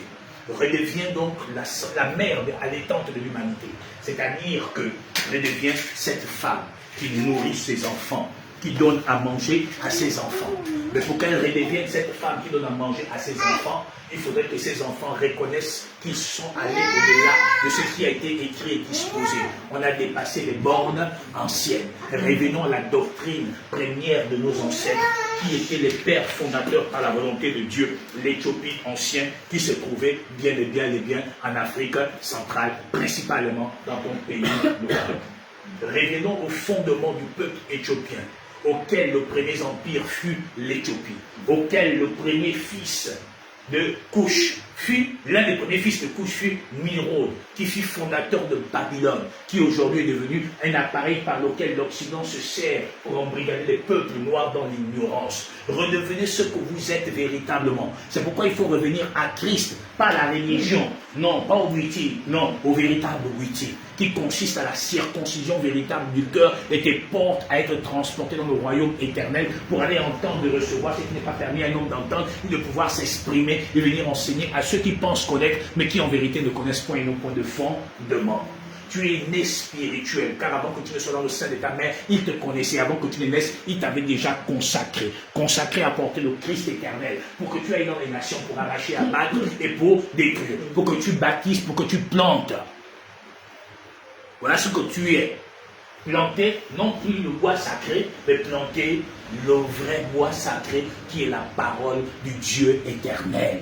Car au commencement était la parole était avec Dieu, et puis Dieu était la parole. Rien de ce qui a été fait n'a été fait sans sa parole. Voici ton pays qu'on appelle le Gabon. Tu es là en tant que gâchette de l'Afrique et du monde. Tu es là en tant que cachette d'Afrique. Tu es là en tant que mère porteuse. Nourris ton peuple. Et pour nourrir son peuple, l'Écriture dit dans Deutéronome, si nous revenons à notre voie, alors nous mangerons. Mais si on se détourne, on serait les esclaves des gens dont nous ne comprenons même pas le langage. Les Libanais, on n'entend pas leur langage, on est esclaves. Les Malgraniens, on n'entend pas leur langage, on est esclaves. Les Chinois, on n'entend pas le mandarin, on est esclaves. Et bien d'autres. Voici ce que nous sommes devenus parce qu'on n'a pas choisi la voie du Christ, on a choisi la voie des émotions. Oh, il a dit qu'on prêtera, mais jamais on serait capable de rembourser. Nous voici comme nous sommes devenus. Il a dit on plantera, mais jamais on ne pourra récolter. Nous voici. On est devenus même des gens qui vont faire des bons, prendre des bons chez les boutiquiers. Oh là là, quelqu'un qui est venu avec une petite culotte percée, des barbouches de noix. Aujourd'hui, c'est lui qui te fait les prêts. Voici ce que tu es devenu. Le Deutéronome 28 parle de toi. L'Exode, c'est toi. Mais simplement, c'est religieux. Laissez s'attacher à la franc-maçonnerie, vont faire croire autre chose. Tu n'es pas un esclave. Je dis l'autre jour à quelqu'un avec qui je discutais, que regarde, moi, je m'appelle Nzamba, je ne suis pas un esclave, je suis un propriétaire. Il m'a dit comment ça? Je dis parce que je suis d'une lignée de propriétaires. Mon grand-père n'était pas un esclave, c'était un propriétaire. Mais ça veut dire quoi? Je dis sur la spiritualité éternelle. Je ne suis pas un esclave. Avant, j'étais ignorant parce qu'on me faisait ce qu'on voulait la nuit, on me chutait, on me balançait avec la bouche. Mais quand Christ s'est révélé à moi, il m'a fait comprendre que toi, tu es le maître. Et ils sont les sujets à ta disposition. Car tu as le pouvoir de marcher sur les serpents, les scorpions, et sur toute la puissance des nuits, rien ne pourra te nuire. Quand tu vas dans la forêt, il y a les panthères. Mais toutes les panthères ne sont pas protectrices. Non, monsieur. Les protecteurs. Non, monsieur. Voilà pourquoi tu peux penser que je suis une panthère. Mais si tu as la dent de la panthère, tu es un sorcier. Oui, monsieur. Parce que la panthère qui protège n'a pas des dents pour tuer quelqu'un. Elle défend quand on l'attaque. Elle défend ce qui est à elle. Mais maintenant, si on t'a jamais attaqué, tu commences à manger autrui, tu es un démon. Comme on va dire l'expression, comme le monde l'appelle. Tu es un maudit. Alors devenons ce que nous sommes en Christ.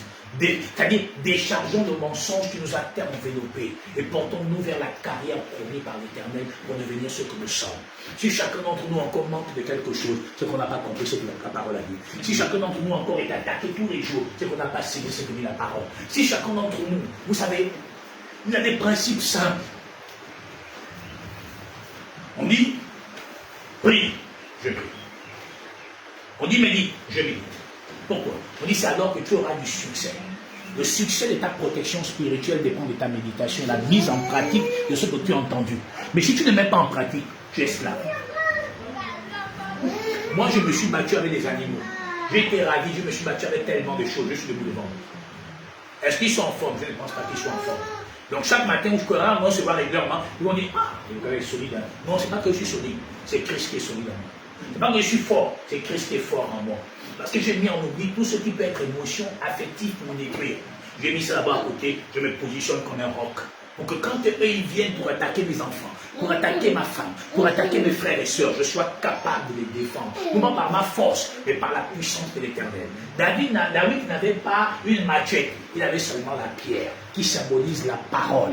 La parole, c'est la plus grande arme au monde. Peu importe le sorcier que tu croises, il dit moi je peux te tuer, tu dis moi aussi je peux te tuer. Et si tu es courageux, je te mets au défi. Ta parole va nous troubler. Ils t'ont dit tu ne peux plus féconder, il n'y a pas de problème. Tu lui dis moi, j'engendrerai avant de mourir. Je vous mets au défi. Quand il a compris ça, parce qu'il t'écoute toujours, il commence à réfléchir que par quel moyen. Parce que le fait qu'il a commencé à dire par quel moyen, c'est qu'il y a une porte qui est déjà ouverte pour toi. Lèvons-nous, réveillons-nous par les enseignements, c'est pour nous éveiller, pour qu'on ne soit plus des esclaves. On a trop souffert. Tu as investi, tu ne récoltes pas. Je connais ça. Tu fais ceci, tu ne récoltes rien. Pourquoi? Parce qu'on est souvent dans les lamentations. Non, il faut maintenant qu'on se lève pour dire stop à l'hémorragie. Elle a dit si je peux seulement toucher le pan de sa robe, certainement je serai guéri. 12 ans sur le plan spirituel. De quoi? De quoi? De saignement spirituel, c'est-à-dire de tous les enfants qu'elle mettait au monde, tout se passait, des morts-nés, des fausses couches, et tout ce que vous voulez, les jeux, tout ça s'est passé. Mais elle s'est dit que voici le Rédempteur. Mais si je peux seulement toucher le pan de sa robe, alors je serai guéri. Elle a marché pendant qu'on criait, on a peut-être piétiné, elle a dit je ne m'arrête pas, c'est maintenant le moment. Tu as dépensé tout ce que tu avais. N'est-il pas maintenant temps de te dire oh, c'est bon? Ça veut dire que ma guérison ne viendra pas par la dépense de l'argent. Elle deviendra peut-être par mon obéissance, par ma soumission. Peut-être que c'est ça que Dieu entend de toi. Je n'en sais rien. Alors examine-toi pour voir si tu es réellement dans la foi, pour comprendre ce qui est le tout et l'essentiel de ton existence et de ta vie et à la tâche à l'éternel. L'imposition des mains ne te donnera pas, mais l'obéissance à la parole, je peux te garantir, elle élèvera ta vie. Elle te sortira de l'humiliation et te donnera la dignité. Peut-être que tu manques. Que Dieu vous bénisse à jamais et pour l'éternité. Amen. Voilà ce que je voulais vous enseigner.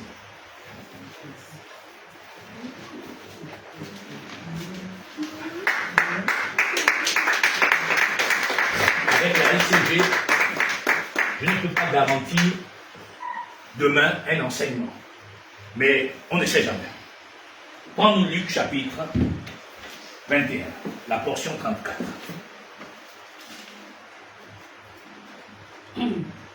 Prenez garde à vous-même. On dit prenez garde à vous-même. Sœur, prends garde à toi-même. Oui. De crainte que vos cœurs ne s'appesantissent par les excès du manger et du boire. On dit qu'il ne faut pas que ton cœur s'appesantisse par les excès du manger et du boire. C'est ça notre problème.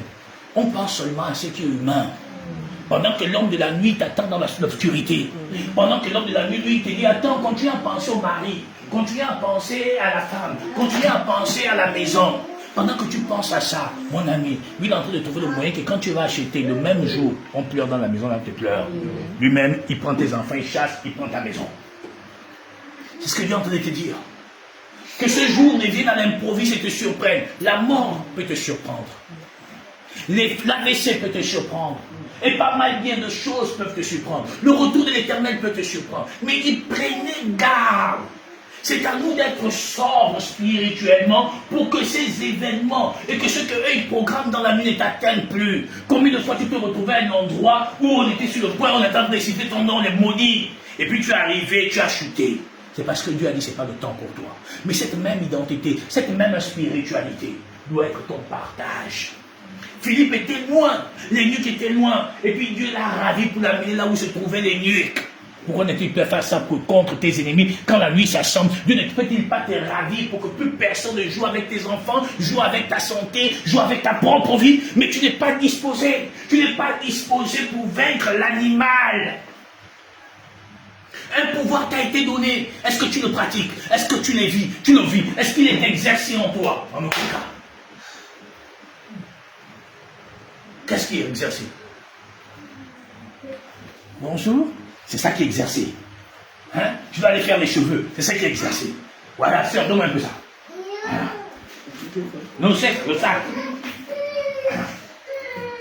Ah, Marie a même les lunettes déjà. Ah, donc imagine quand elle va au bureau. Bonjour. C'est ça qui est exercé en nous. Non, les amis. Ça doit sortir de nous. On doit être des soldats éveillés. Parce que derrière toi, il y a des femmes. Derrière ta femme, il y a des enfants. Derrière toi, il y a des frères. Derrière toi, il y a des sœurs. Derrière toi, il y a tes parents pour ceux qui ont des bons parents. Derrière toi, il y a une mère. Derrière toi, il y a des oncles qui sont bien de bonne moralité. Mais quand toi-même tu fléchis, est-ce que tu penses à tous ces gens? Quand toi-même tu t'éloignes et que tu refuses de mettre en pratique ce qui est essentiel de tout de leur existence par toi, est-ce que tu penses à eux? C'est pourquoi je vous ai dit que pour aimer, pour sauver les gens, il faut avoir l'amour des humains. La vie, le fait que Christ a choisi ne se résume pas seulement à toi et ton enfant. Tu as un mari, tu as une femme. Quand il parle de ma travail, il sait que ma femme est dans ça. Il est confiant. Quand la femme parle au mari, la femme sait que mon mari est dans ça. Elle est confiante. Les enfants peuvent aller partout. Tu dis que la main visible est sur eux. L'ange de l'Éternel campe autour de chacun d'entre eux.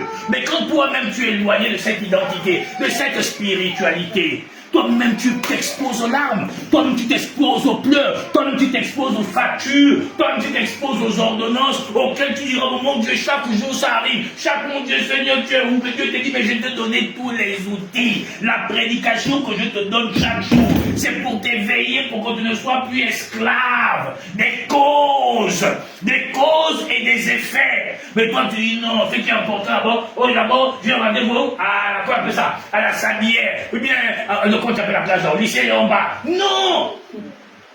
Tu n'as pas encore vaincu l'animal de ta maison. Dans ta maison, il y a un animal, il faut le vaincre. Il a dit qu'il t'a donné les armes pour le vaincre. Il a dit toute arme forgée contre toi sera devenue sans effet. Mais quand tu attaques, tu dois répliquer. Et toujours les émotions. Oh, mais c'est mon oncle. Touche pas ton oncle. Parce que l'oncle ne tue pas ce qu'il aime. On ne tue pas, on ne fait pas du mal à ce qu'on aime. Quand on vient dans la nuit en enfant animal pour coucher ses enfants, on est un démon. Comment je vais imaginer que je vois ma fille passer, je l'imagine déjà nue. Je suis un démon et je ne mérite pas de vivre. On a tous les outils pour vaincre l'animal. Moulos, c'est quoi? C'est quelque chose d'inutile auquel nous-mêmes on a mis la peur et on a mis la peur d'eux. C'est nous-mêmes qui avons dans on dit, les hommes ont fait croître la tige. C'est qu'on a donné la valeur à l'animal, frère. Alors que Dieu t'a donné la lance pour tuer, le fusil pour tuer l'animal. Maintenant, toi, tu as tellement peur maintenant, même dormir chez toi, ou non. Oh non, peut-être la nuit va sortir. Mon Dieu, tu pries quel Dieu, tu sers quel Dieu? Un morphon? Une tapette? On parle du Dieu vivant, l'éternité est en toi. La créature? Maintenant, tu fuis toi-même la terre que tu as toi-même créée. L'arbre que toi-même tu as créé devient ton adversaire chaque jour. Non, les amis. Non. On a déjà été dissociés. Croyez seulement. Parler, c'est la plus grande arme qui existe. Et les effets de ce que vous direz, voyez, accomplissement. Ah bon? Donc c'est toi qui me perturbe. Je t'ai vu en songe. Ok, tu es loin, non, oui. Tu t'appelles comment? Tu m'appelles Mandat Philippe. Comme le mot dit lumière. Je te dis maintenant que toi, voici. J'ai fini, je continue mon chemin. Comment tu t'appelles? Tu m'appelles Itissaï Irénée Aimé, mon ange, ma mère. Donc, je vais dire quoi, ma mère? Oh mon Dieu, que Dieu te bénisse. Repose-toi certainement là-bas. Voyez-vous, c'est ta parole qui te sauvera. Pas la parole charnelle qui habite en toi. La parole spirituelle qui était au commencement et qui était Dieu et qui était avec Dieu et qui est Dieu. Cette parole a dit quoi? Tout âme forgée contre moi, c'est révélé sans effet. La parole a dit quoi? Oh, j'ai reçu le pouvoir de marcher sur toi et sur toutes tes œuvres des ténèbres. Tu n'aurais point effet sur moi. Oh, tu vas te lever contre qui? Mais neveu, oui. Mais sache que tu as des enfants, oui, j'en ai en tiré. Le sorcier a peur comme toi si tu peux avoir peur de temps en temps. Crois-moi. Vous croyez que quand le serpent vient, tu cries, fuis, pourquoi? Mais quand on commence à le lapider, fuis, pourquoi? Parce qu'il sait que l'arme va le tuer. Le cafard, quand il vient la nuit, quand il y a coupure, tu vois, il y a beaucoup de cafards. Dès que la nuit vient, c'est pas quand tu le chasses, il commence à fuir parce que quoi? Il sait qu'il a une exposé facilement, on va la voir. C'est la vérité. C'est nous qui avons le pouvoir. C'est entre nos mains. Ce pouvoir est entre tes mains. C'est dans ta bouche, dans ta langue. Il suffit de prononcer la parole avec foi, avec assurance. Et tout ce qui est fait contre toi, ça néantira. Dieu ne nous enseigne pas chaque jour pour avoir peur. Il nous enseigne pour nous affermir. Il nous enseigne pour nous éveiller. Il nous révèle des secrets les plus profonds. On ne va pas danser les week-ends pourtant. Oh yo yo yo, non, non. Mais on révèle ces choses. C'est pour qu'on ne soit plus des ignorants. Ils ont le terrestre. Nous avons le céleste. Ils ont l'illusion de la connaissance. Nous avons la connaissance. Ils ont besoin d'une Écosse pour aller. Nous, on a besoin du Christ pour voyager où nous voulons, quand nous voulons, en esprit et en vérité. Ils ont besoin de manger pour te consulter. Nous, on a besoin d'avoir l'Esprit Saint pour dire la vérité qui est cachée ou les choses que tu ne vois pas en toi. Éveille-toi, réveille-toi. Tu ne viens pas chaque dimanche ou chaque lundi ou jeudi pour entendre seulement Amen, Amen. Non, c'est pour te réveiller. Pour que la lumière, là, la pyramide que tu es, éclaire, comme autrefois, quand il y avait des fleurs, elle arrive là-bas, il y avait un grand truc comme ça, avec un grand lampadaire ou un grand phare, pour éclairer tous les bateaux quand il y a des tempêtes, pour voir ce qui peut faire naufrage. Tu es cette lampe, tu es cette sentinelle. Sentinelle, que vois-tu? Ah, mais je ne vois rien, depuis que je prie la même Dieu ne me parle pas. Mais pourtant, il ne parle pas d'application. Tu lui dis quoi? Il vient en particulier pour te dire, oui, madame Valérie, attention demain, quand tu vas prendre ta voiture, il y a un serpent qui va sortir. Amen! C'est pas sérieux. Dieu te parle par tout moyen possible. C'est toi qui dois être sobre. Même par la télévision, Dieu peut te parler. Oui, monsieur, tu es en train de suivre un film. Et pendant que tu es assis, il éveille ton esprit. Et tu réalises quelque chose que tu avais posé une question depuis. Ou bien quelque chose que tu as même vu en son. Ah, donc c'est ça. Mais comme on est distrait, il faut prendre le téléphone. Oui. Tu ne rentres pas encore aujourd'hui. C'est ça qui nous intéresse. Non. L'enfant est là, va te dire quelque chose. Si tu es éveillé, si tu es sobre, tu vas... Ça, c'est Dieu qui est en train de me dire un message là. En marchant, tu cognes une pierre 2 fois, 3 fois. Ça veut dire qu'il ne faut pas partir là-bas. Et comme nous, on veut tout montrer dans la famille que nous aussi, on aime la famille. Baka, baka, baka, baka. C'est nous les champions. Oui, tu ne sais pas que tu es en train de préparer la date qu'on a déjà préparée pour que tu partes. Ce n'est pas toutes les réunions des familles qu'on assiste. Ce n'est pas aussi tous les décès qu'on va aussi se présenter. Arrêtez à un moment donné. Tu vois, dans le pays comme moi, quand ça va autour, il n'y aura personne. Dieu te citera des gens. Quand tu as un bon cœur, il y aura des gens. Oh, peut-être qu'ils vont pas venir. Moi, quand me rends à l'hôpital, tu n'es pas encore tombé malade où tu vas voir ce que tu ne peux même pas imaginer voir arriver à ton chevet. C'est la vérité, mes amis. Il a dit qu'il te donne des vrais frères, il te donne une vraie mère, des vrais frères, des vraies sœurs. Il y en a qui existent, il est converti. Notre faiblesse, c'est qu'on n'a pas encore compris ce qu'on appelle frère. Toujours on s'appelle bonjour frère, mais dans nos cœurs, il n'y a pas frère en vérité. Bonjour sœur, mais dans nos cœurs, il n'y a pas sœur en vérité. Ou bien, ça va aller. Bien, tu vois. Voilà, seulement les grands mots, le mourir, éloigner. Et vous voulez que Dieu fasse de nous quoi? L'unification par la foi. Mais ça passe d'abord par la circoncision réelle du cœur. L'amour d'un frère, ce n'est pas un jeu. L'amour d'une soeur, ce n'est pas un jeu. Aider quelqu'un à se mouvoir et à se développer quotidiennement. Tu sais que si ce n'est pas ça l'amour, je ne sais pas ce qu'on va appeler. Les apôtres ont dit, moi, Zamba, je vous dis ce matin, je n'ai ni or ni argent. Ce que j'ai, ce que je vous donne, c'est la connaissance que Dieu me donne. C'est la véracité. Ne vous attendez pas que demain je vais te donner 1 million. Je n'aime pas ça. Je travaille avec les Libanais. Ils me payent pas 1 million.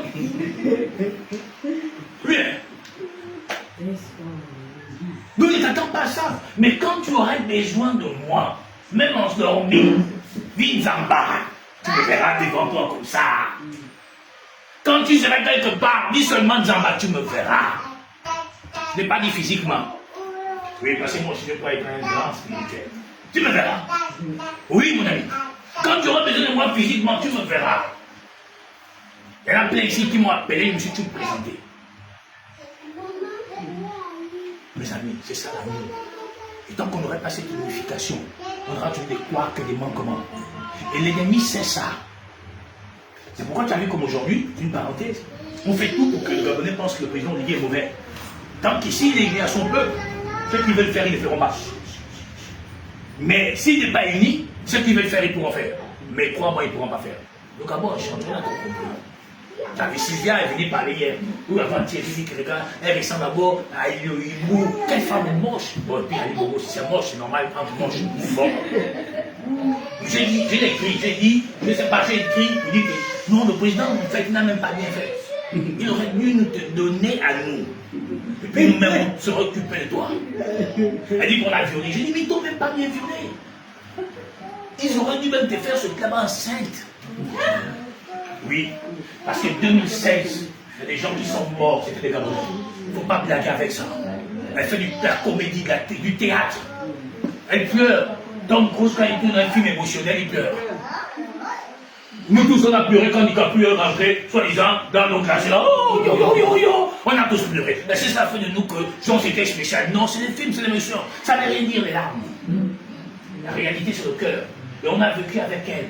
On sait la vérité aujourd'hui. Ils nous ont maltraités. Et je suis étonné, elle dit qu'elle ne veut pas qu'Ali Bobo se présente. Mais c'est pas elle qui s'agitait, elle dirait, Mungo Angou, le juge pendant les campagnes là.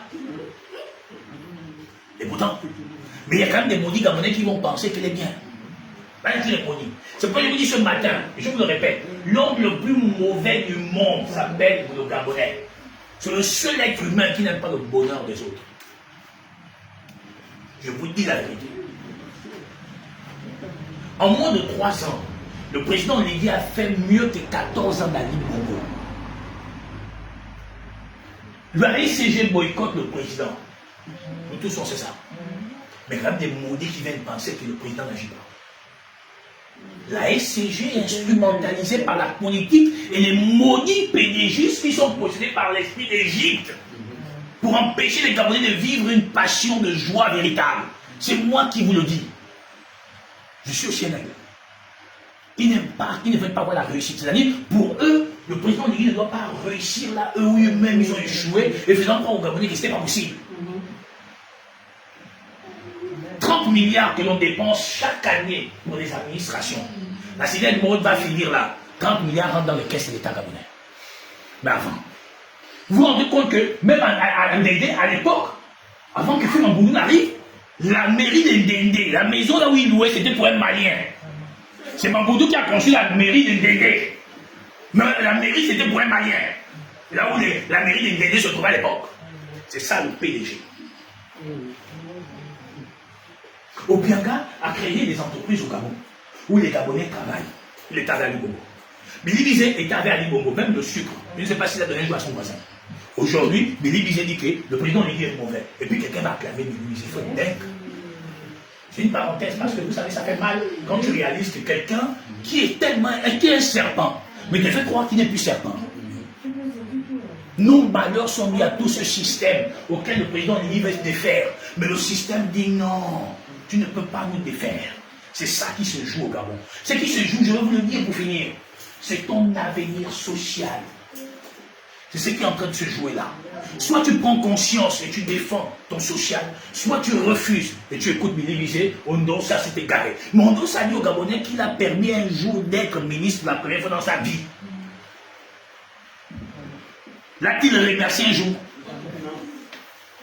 Mais je le vois, il parle. À un moment donné, arrêtez. Nous aussi, on est spirituel. On arrive parfois là où tu ne peux pas imaginer.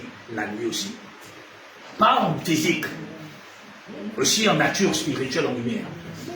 Il n'a pas dit. Hein? Il a dit non. Prenez vos activistes à 2 balles. Il y a des étrangers dedans. Il y a même des pédés. Moi, j'ai dit un jour à mon neveu que le jour où tu deviens pédé, je te tue. Mais comment ça, tonton? Je dis, c'est pas tuer physiquement. C'est que tu n'existes plus pour nous. Comment ça? Je dis, mais un tapette, un homme qui s'approprie un autre homme de d'art, il vient me donner les leçons de morale. C'est qu'il est maudit. Il est contre-indice contre nature. Nature prend les petites tapettes là qui sont vos activistes. Il va venir me conseiller comment. L'autre est capable de payer les lunettes là, ça, à sa mère qui vient à Québec. C'est lui qui dit, le président, il n'a pas 50 ans, on a appris ensemble. C'est vrai que si tu as appris ensemble, il est devenu président, toi tu es quoi? Un activiste de la faim qui ne travaille pas en France, mais tu juste à le téléphone. Mais si tu travaillais, tu vas aller où? Je vais dire aux gens, d'ailleurs, il a dit qu'il était un grand journaliste. Je lui ai dit, mais si nous cherchons les journalistes, tu vas pas déposer ton dossier. Et tant qu'on voit compétent pour tuer. C'est ça la réalité. Il faut qu'on devienne sobre. Ce qui se joue, je vous le dis, je vous l'ai dit il y a longtemps un jour, qu'on va arriver à ça. L'année dernière, non? Avant les élections, ça vous, il s'est bien dit non? Qu'il y aurait une grande colère dans nos pays. C'est pas vous qui avez dit ça ici, là. Qui m'a cru? Personne.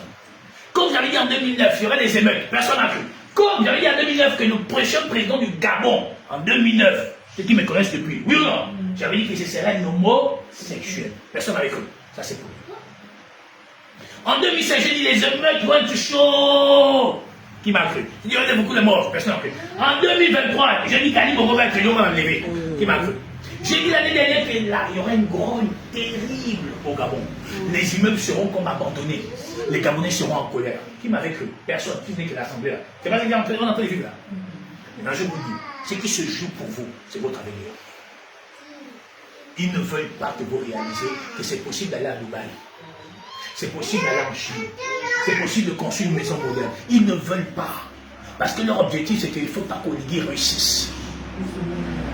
C'est votre avenir. Soit vous prenez conscience, vous mettez derrière le président, soit vous dites, ok, moi je suis Billy.